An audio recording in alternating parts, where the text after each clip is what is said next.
저번 주일날 베드로 남성교회 덕적도 야유회를 갔다 왔는데 그 이재한 장로님이랑 좀 얘기를 많이 했어요. 그분의 요지가 뭐냐면, 목사님, 자기가 지금까지 가만히 보니까 찬양 부르는 분들, 찬양 중찬단, 그 다음에 성가대, 찬양대 하신 분들이 결론이 뭐냐면요, 오래 산대요. 오래 산대. 그래서 지금 본인도 자녀 때문에 일부에 나오지만 빨리 이 자리에 앉고 싶어가지고 지금 기도하고 있다고 말씀을 하시면서 오늘 여러분들 오래 사실 거예요. 아멘도 안 하시네. 그런 말씀을 하시더라고요. 그래서 그 덕적대에 갔다 왔는데 아주 행복하고 또 기쁜 은혜의 시간이지 않았나 생각이 듭니다. 어느 한 분이 인생의 가장 힘든 시간을 지금 보내고 있었어요. 모든 것이 무너지는 것 같아요. 그러다 보니까 믿었던 사람도 다 떠나고 또 이분의 상황은 점점 더 나빠지고 앞으로 어떻게 돼야 될지 그냥 보이지 않는 어둠 그 자체의 그런 시간을 보내고 있습니다. 그래도 이분은 다행히 믿음의 사람이라 무릎을 꿇고 하나님 앞에 이렇게 기도했습니다. 하나님, 지금 어디 계십니까? 하나님, 왜 아무 말씀하지 않으십니까? 그런데 여러분, 우리 하나님은 여전히 아무 응답이 없었고 아무런 변화가 없는 것 같습니다. 그러다 보니까 이분의 마음이 점점점 아프고 마음이 무너지고 더 삶이 힘든 거예요. 그리고 이렇게 생각을 합니다. 하나님이 나를 떠나신 거 아닌가? 하나님이 나를 버리신 거 아닌가? 충분히 여러분 그렇게 의심하고 회의할 수 있잖아요. 근데 시간이 흐르고 나서야 이분이 나중에 이렇게 깨닫습니다. 하나님이 안 계셨던 것이 아니라 하나님은 보이지 않게 내 곁에 계셨던 것이고, 하나님이 일하지 않으셨던 것이 아니라 하나님은 보이지 않는 곳에서 자기를 위해 이미 모든 것을 준비하고 계셨다는 사실을 깨닫게 됩니다. 여러분, 이게 바로 우리의 모습 아닙니까? 우리도 인생을 살다 보면요, 아무것도 보이지 않을 때가 있습니다. 아무리 기도해도 응답이 없는 것 같처럼 느낄 때가 있습니다. 너무나 힘들었는데 하나님이 여전히 침묵하시는 것 같아요. 언젠가 어느 분을 위해서 기도를 하는데 제 앞에서 그냥 하염없이 눈물을 흘립니다. 저도 그분을 바라보면서 얼마나 마음이 아픈지 눈물을 참느라 정말 힘들었어요. 여러분, 충분히 이런 생각할 수 있습니다. 지금의 그분이 겪고 있는 아픔과 어려움으로 인해 가지고 하나님이 나를 떠나신 거 아닌가? 하나님이 나를 버리신 거 아닌가? 그러나 여러분, 하나님이 안 보인다고 안 계신 것이 아닙니다. 하나님이 조용하다고 일하지 않으신 것이 아닙니다. 오히려 여러분, 우리가 가장 힘들 때, 우리가 가장 아플 때, 그때 우리 하나님은 가장 가까이서 가장 깊이 우리를 위해 일하고 계십니다. 그것도 여러분, 지금도, 아니 앞으로도, 내일도 하나님은 일하고 계십니다. 그것도 우리가 모르는 곳에서 우리가 보지 못하는 자기를 할지라도 하나님은 이미 움직이시고 준비하고 계신다는 것입니다. 그래서 여러분, 오늘 여러분들을 위해 우리 하나님은 사람을 지금 준비시켜 주시고, 막힌 길이 있다면 그 막힌 길을 열어놓게 하여 주시고, 약속의 열매를 맺힐 때를 준비하고 계시고 믿으시기를 주의 이름으로 축원을 드리겠습니다. 그런데 오늘 본문 사무엘하 17장이 바로 그런 말씀입니다. 지금 다윗은 인생 최대의 위기를 맞고 있습니다. 다른 사람도 아니고 자기 아들 압살롬이 반란을 일으켜가지고 아버지 다윗을 죽이려고 지금 왕궁으로 군사들과 함께 달려오고 있는 거예요. 그래서 다윗이 급하게 왕궁을 떠나 도망가고 있는 상황입니다. 오래전에 사울왕한테 수없이 쫓겨봤지만 지금은 너무나 급한 상황이에요. 그래서 다윗은 왕이지만 지금은 도망자입니다. 그리고 모든 것이 다 끝난 것처럼 보여요. 그런데 여러분, 더 답답한 게 뭐냐면요, 사무엘 상하, 열왕기 상하 말씀을 보면은 다윗의 옆에 하나님은 여러분 정말 이렇게 착 달라붙어 있는 것 같아요. 그런데 오늘 말씀을 보면은 그렇게 늘 언제나 함께 하셨던 하나님이 나타나지 않으십니다. 그리고 불기둥도 없고 늘 언제나 아버지와 아빠와 아들처럼 이야기했던 것처럼 올라가라, 내려와라, 가지 말라, 가라, 그렇게 말씀하셨는데 하나님의 음성도 없고 기적도 없고 여러분 너무나 조용하고 너무나 조용합니다. 이거 하나님이 다 버린 거 아닌가? 아니면 하나님이 정말 침묵하고 계신 거 아닌가? 근데 아닙니다, 여러분. 이 모든 사건 속에서 우리 하나님은 다윗을 위해 조용히 일하고 계십니다. 그것도 분명하게 그리고 확실하게 일하고 계신다는 거예요. 우리 첫 번째 한번 읽어보겠습니다. 시작. 사람의 계획이 하나님이 막으시며, 자, 압살롬의 최측근이 누구냐면요, 아히도벨입니다. 자, 이 아히도벨이 굉장히 머리가 좋고 비상하고 현실을 아주 정확하게 꿰뚫어 붙는 아주 정말 지혜로운 사람이에요. 근데 모사꾼입니다. 자, 이 사람이 와가지고 압살롬에게 뭐라고 말합니까? 1절 2절 한번 읽어보겠습니다. 시작. 아히도벨이 또 압살롬에게 이르되 이제 내가 사람 12,000명을 택하게 하소서. 오늘 밤에 내가 일어나서 다윗의 뒤를 추격하여 그가 고나고 힘이 빠졌을 때 기습하여 그를 무섭게 하면 그와 함께 있는 모든 백성이 도망하리니 내가 다윗 왕만 쳐 죽이고. 자, 오늘 본문에 중요한 단어가 있습니다, 여러분. 다윗이 모르게, 속도는 빠르게, 그리고 다윗이 모르게 기습적으로, 그래서 결국에 다윗을 죽이자는 거예요. 여러분, 모사꾼 아히도벨의 이 전략은 인간적으로 너무나 완벽합니다. 아까도 말씀드린 것처럼 속도도 있고 뭔가 정확성도 있고 그 다음에 실패할 가능성이 거의 제로입니다. 자, 이대로 실행하면 다윗은 죽어 나갈 판입니다. 그래서 성경은요, 아히도벨의 계략에 대해서 이렇게 이야기합니다. 23절 한번 읽어보겠습니다. 시작. 그때 아히도벨이 베푸는 계략은 사람이 하나님께 물어서 받은 말씀과 같은 것이라. 아히도벨의 모든 계략은 다윗에게나 압살롬에게나 그와 같이 여겨졌더라. 이런 얘기입니다. 아히도벨이 베푸는 계략은 하나님께 물어보고 받은 말씀과 똑같은 것이라. 다시 말해 사람들이 이렇게 생각합니다. 아히도벨이 말만 하면 그래, 저 아히도벨이 말한 것처럼 실행하면 우린 무조건 이긴다. 이건 절대로 실패할 수 없다. 야, 이제 정말 다윗이 죽는 거는 시간 문제다. 여러분, 이거 곧바로 실행하면 다윗은 이제 끝나는 겁니다. 그런데 여러분, 바로 이때 놀라운 일이 일어납니다. 이건 실행만 하면 압살롬이 승리하고 곧바로 압살롬이 왕이 되는 것인데, 여러분, 압살롬이 신기하게도 그 계획을 따르지 않습니다. 그런데 여러분, 성경은 분명하게 그리고 놀라운 말씀을 증거를 합니다. 14절 한번 읽어보겠습니다. 시작. 압살롬과 온 후세의 계략은 아히도벨의 계략보다 낫다 하니 이는 여호와께서 압살롬에게 화를 내리려 하사 아히도벨의 좋은 계략을 물리치라고 명령하셨습니다. 여러분, 쉽게 말해 이런 말입니다. 하나님이 막으신 것입니다. 누구를 살리려고? 다윗을 살리려고 하나님께서 막으신 것입니다. 인간적으로 보면요, 아히도벨의 계획은 너무나 좋은 계략입니다. 인간적으로 보면 아히도벨의 그 계략은 너무나 완벽한 계획입니다. 그런데 여러분, 하나님이 너 아니야 하고 여러분 딱 막으신 것입니다. 여러분, 우리도 반드시 기억해야 돼요. 내가 보기에도 완벽한 길이 있습니다. 사람들이 다 주변에서 좋다고 말합니다. 논리적으로 맞아요. 이 길을 가는 게, 이 큰 대로의 길을 가는 게, 현실적으로도 이 길로 가는 게 맞아요. 이 길로 가려면 여러분 정말 성공할 것 같아요. 그러나 여러분, 하나님이 막으시면 그 길은 절대 열리지 않습니다. 그러나 여러분, 반대로 내가 가는 이 좁은 길이 이해가 안 돼요. 너무 느려요. 답답해요. 느려 터져요. 그렇다고 누가 박수 쳐주는 것도 아니고 누가 나를 용기해서 뭐 격려해 주는 것도 아니고 나 스스로 보기에도 너무 느리고 답답해요.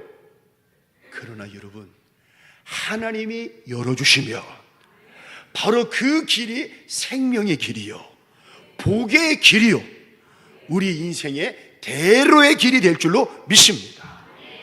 자, 그렇다면 오늘 여러분들이 지금 살아가면서 여러분들이 지금 붙잡고 있는 길이 뭡니까?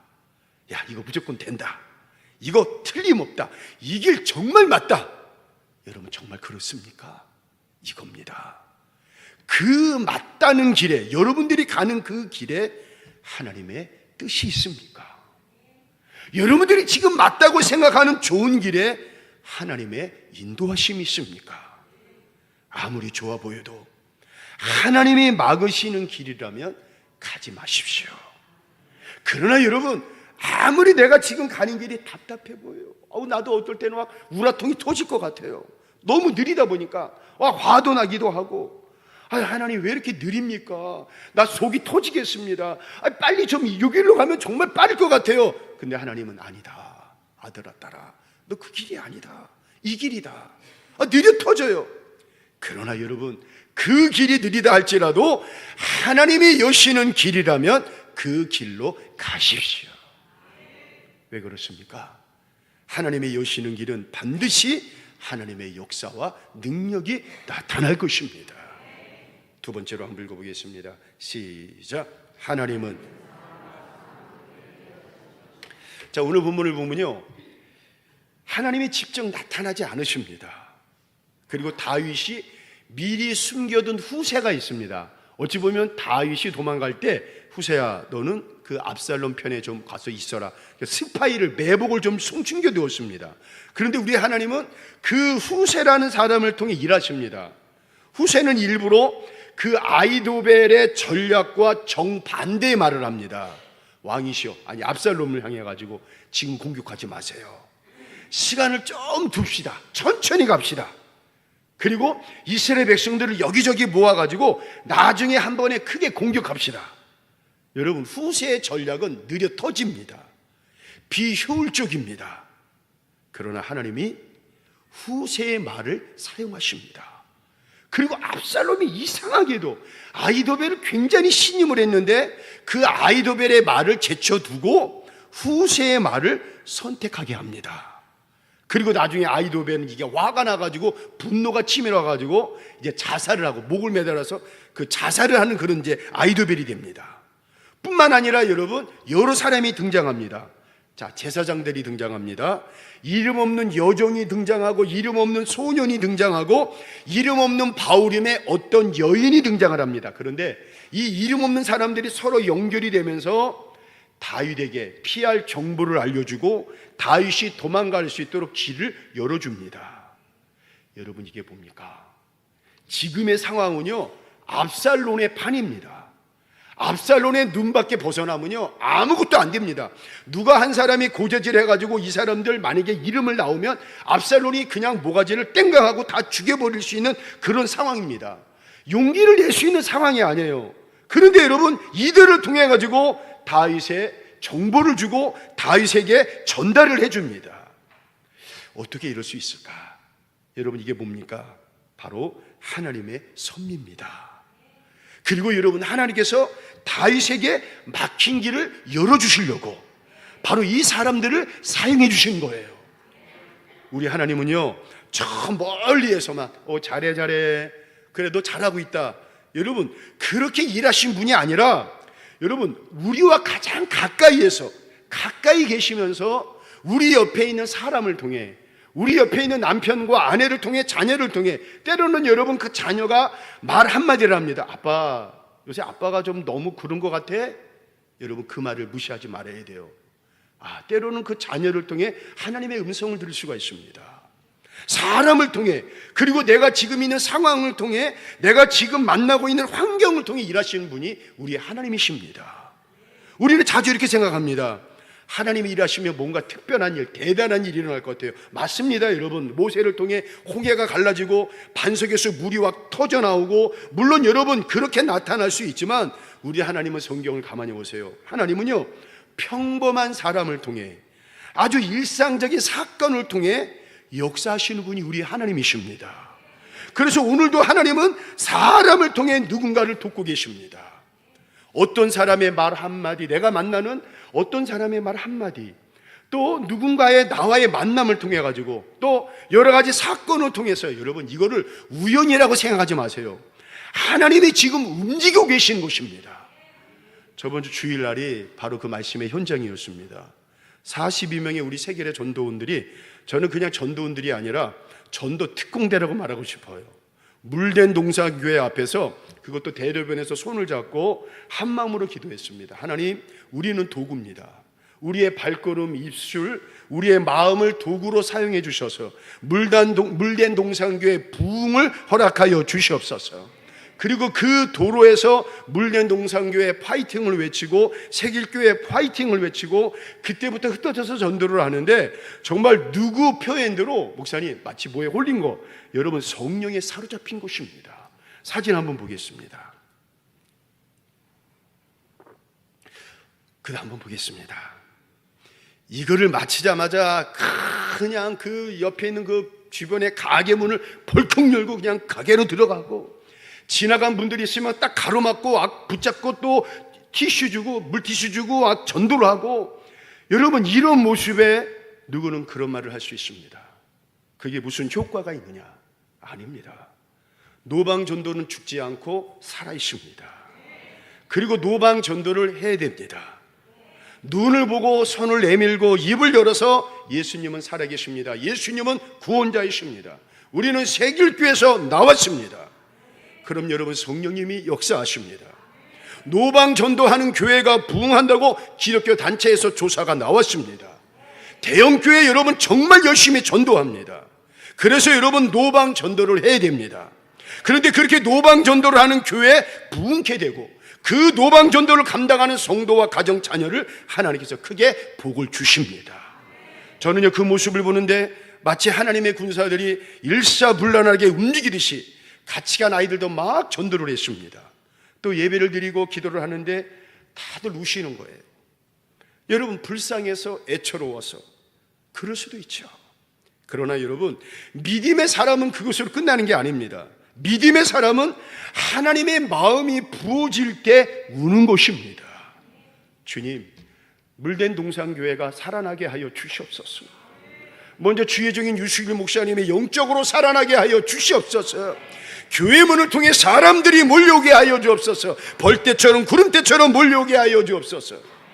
성령님께서 마음의 울림을 주시니까 그냥 기도가 아니라 눈물의 기도가 막 터져나오고, 저 역시 목이 쉬어라 기도를 했습니다. 끝나고 유수길 목사님의 어머니께서 제 손을 잡고 저한테 이런 말씀하시는 거예요. 목사님, 혹시 안아봐도 되겠습니까? 그러더니만 저를 꼭 끌어안고 이 말씀하시는 거예요. 목사님, 지금 우리가 가장 갈급할 때 어떻게 알고 오셔서 우리 교회 아니 유 목사님의 갈급함, 우리의 갈급함을 채워주시니 너무나 감사합니다 하면서 저를 꼭 끌어안고 마지막 차를 타고 인사를 하는데도 제 손을 놓지 않는 거예요. 엄마의 마음이 그렇잖아요. 엄마의 마음이 찢어지잖아요. 저도 처음에 목회를 할 때 개척을 하고서 그렇게 나아갈 때 저희 어머니의 마음이 아마 찢어질 것 같아요. 그 어려운 환경에서 목회를 하는 그 엄마의 마음이 그 자녀를 봤을 때 여러분 얼마나 가슴이 찢어지겠습니까? 그 마음 생각하니까 가만히 있을 수가 없어요. 그냥 기도가 나오는 게 아니에요. 그 순간 제 마음에 이런 생각이 들었습니다. 하나님이 일하셨구나. 우리가 갔지만 우리가 간 것이 아닙니다. 성령님이 함께 하셨습니다. 우리가 한 것이 아닙니다. 하나님이 하신 것입니다. 우리는 그저 도구였을 뿐입니다. 하나님이 여러분 이렇게 사람을 통해 역사하십니다. 하나님이 여러분 지금 내가 만나는 상황을 통해 역사하십니다. 마치 하나님이 그 현장을 쥐하듯이 먼 저 높은 하늘 위에서 너 저렇게 이렇게 여러분 무전으로 전화기로 연락하는 것이 아니라 우리의 가장 가까운 상황, 우리가 만나는 사람, 우리의 시간 속에 직접 내 곁에 오셔가지고 우리 현장을 마치 대장이 쥐하듯이, 그래서 여러분 우리가 그때 일사불란하게 움직였습니다. 그날 우리가 만난 사람들, 우리가 나눈 인사, 우리가 흘린 소망, 그거 하나하나가 하나님의 역사였음을 믿습니다. 저는 그날 기도하면서 한 가지 소망을 좀 가졌습니다. 그날의 감동, 그날의 은혜가 몇 사람의 이야기로 끝나지 않았으면 좋겠어요. 말을 들어보니까 그날 굉장히 좋았구나. 말을 들어보니까 그날 정말 은혜 받았구나, 이렇게 지나가 버리면 안 됩니다. 이제는 그 이야기가 남의 이야기처럼 들리면 안 됩니다. 그분들이 했구나, 나는 아니고, 아닙니다. 그 이야기가 이제는 여러분 내 이야기가 돼야 돼요. 우리 모든 성도들의 이야기가 돼야 돼요. 여러분, 내 삶의 은혜도 중요합니다. 내 삶 속에서 일어나는 은혜도 중요해요. 내 가정 속에서 내 자녀들을 통해 내가 겪고 있는, 내가 만나는 삶 속에서 일어난 하나님의 은혜도 중요합니다. 그런데 성경 가만히 보세요. 더 중요한 건 뭐냐면 여러분, 나보다 더 아파하는 사람을 향한 마음을 향해, 나보다 더 힘들고 괴로운 누군가를 향한 관심의 마음, 여러분 그 자리에 함께하는, 참여하는 마음, 바로 그때 하나님의 역사는 더 놀랍게 일어날 줄로 믿습니다. 그런데 여러분, 우리가 이렇게 나아갈 때, 우리가 이렇게 손을 내밀 때, 우리가 입을 열 때 하나님은 그 자리에서 역사하신 것입니다. 저는 그날 이 모습을 보면서 너무 감사했어요. 특별히 여러분, 우리 청년들이 얼마나 예쁩니까? 너무 감사해요. 물론 유승일 목사님이 이제 전임 이제 담당 목사님이든지 몰라도 누가 시켜서가 아니라 마음이 움직여가서 이 청년들이 자발적으로 막 뜨겁게 찬양하고 기도하고 복음을 전하는 모습, 야, 정말 살아있는 교회의 모습, 야, 이게 부흥이구나. 근데 저는 믿습니다. 이 감동의 은혜가 이제는 청년들만의 은혜로 끝나지 않을 것입니다. 이제는요, 우리 교회 다음을 이어나갈 장년 성도들이 있습니다. 아실 거예요. 스스로 아실 거예요. 여러분, 이분들의 간증이 되어야 할 줄로 믿습니다. 한 아이가 큰 수술을 받게 되어서 너무나 무서워서 울기 시작합니다. 엄마, 나 혼자 들어가기 싫어, 무서워. 그때 엄마가 아이의 손을 잡고 말합니다. 엄마가 바로 옆에 있을게. 걱정하지 마. 절대 너 떠나지 않을게. 아이는 겨우 마음을 진정시키고 수술실로 들어갑니다. 그런데 문이 닫히자 엄마가 보이지 않는 거예요. 아이가 와 크게 울기 시작합니다. 엄마 어디 갔어? 왜 나 혼자야? 그러나 사실은 엄마는 바로 옆방에서 단 한순간도 떠나지 아니하고 아이를 지켜보고 그 아이를 위해서 기도하고 있었습니다. 사랑하는 성도 여러분, 이게 바로 우리의 모습입니다. 하나님이 안 보일 때 우리는 혼자라고 생각합니다. 하나님이 침묵하실 때 우리는 버려졌다라고 생각합니다. 그러나 아닙니다. 하나님은 한순간도 우리를 떠나신 적이 없으십니다. 지금도 여러분들을 보고 계시고 지금도 여러분을 위해 일하고 계십니다. 그래서 보이지 않아도 우리 하나님은 우리를 위해 일하고 계신다는 것입니다.